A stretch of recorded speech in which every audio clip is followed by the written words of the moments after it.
My name is Hari Nemlawala and I am student of electrical engineering. Today I am going to speak on an important topic from the subject of power system design and practice, which is a capacity addition program during the year 2024 and 2025. આજના ટાઈમમાં electricity એક basic necessity બની ગઈ છે, જેમાં industry, agriculture, electric vehicle અને digital system આ બધું જ રિલાયબલ પાવર સપ્લાય પર ડિપેન્ડ કરે છે. એટલે પાવર સિસ્ટમ ડિઝાઇનમાં ફ્યુચર ડિમાન્ડને ધ્યાનમાં રાખી કેપેસિટી પ્લાનિંગ કરવી બહુ ઇમ્પોર્ટન્ટ છે. હવે પહેલાં સમજીએ કે કેપેસિટી એડિશન શું છે. કેપેસિટી એડિશનનો અર્થ છે નવી પાવર પ્લાન્ટ ઇન્સ્ટોલ કરવી અથવા જે એક્ઝિસ્ટિંગ પાવર પ્લાન્ટની કેપેસિટી વધારીને ઇલેક્ટ્રિસિટી જનરેશન ઇન્ક્રીઝ કરવી. આ પ્લાનિંગ વગર પાવર સિસ્ટમ અનસ્ટેબલ થઈ શકે છે, જેમ કે લોડ શેડિંગ અને વોલ્ટેજ પ્રોબ્લેમ. એટલે capacity addiction power system design અને પ્રેક્ટિસનું કોર એલિમેન્ટ છે.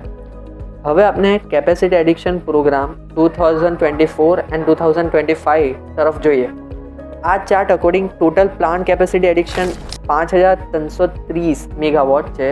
આ capacity central sector, state sector અને પ્રાઇવેટ સેક્ટર દ્વારા એડ થશે અને એનર્જી સોર્સ છે થર્મલ, હાઇડ્રો અને ન્યુક્લિયર.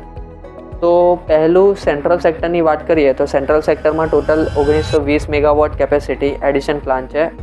આમાં થર્મલ પાવર મેજર કન્ટ્રીબ્યુટર છે અને હાઇડ્રો પાવર અરાઉન્ડ 600 મેગાવોટ છે.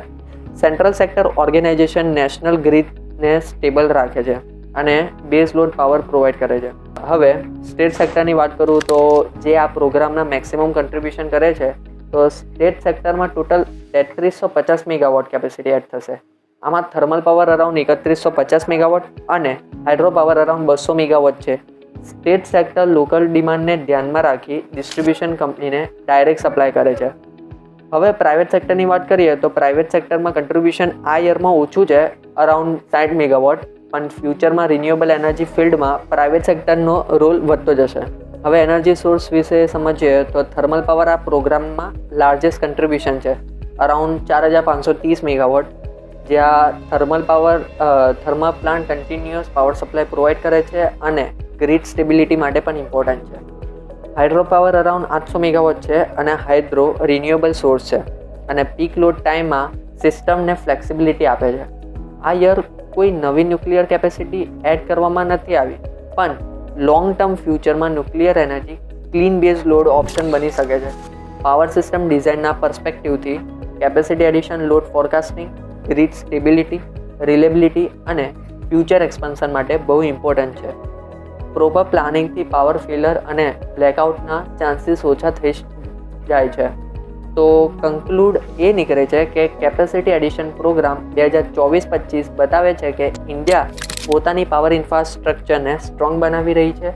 State sector major role play કરે છે અને થર્મલ પાવર હજુ પણ બેકબોન છે અને હાઇડ્રો પાવર સિસ્ટમને ફ્લેક્સિબિલિટી આપે છે. As an electrical engineer student આપને ખાલી જનરેશન પર નથી, પણ પ્લાનિંગ, ડિઝાઇન અને સસ્ટેનેબિલિટી પર પણ ફોકસ કરવો જોઈએ. Thank you for respected faculty members and thank you my dear friend for your time and attention.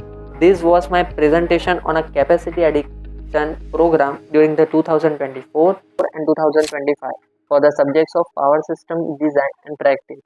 So thank you.